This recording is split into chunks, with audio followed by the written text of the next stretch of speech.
छोद्रे केही न केही उडुस भएको लुगा लिएर उड्नु परेछ। बोलेर हामीलाई लालच देखाएर पठाउनु भयो। त्यो हामीले यहाँ पाएको छैन त्यो सुविधा, न ड्युटी पाएको छौँ, न के।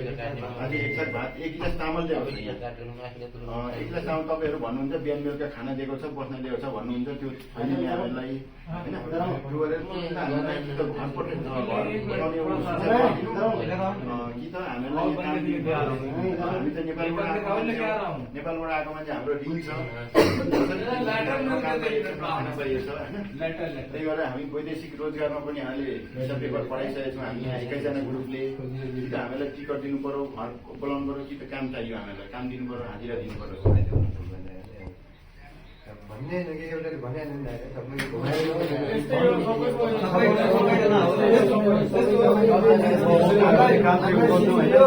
सिम दियो। यो सिममा हामीले 115 रियालको रिचार्ज किनेर 100 रियाल आयो।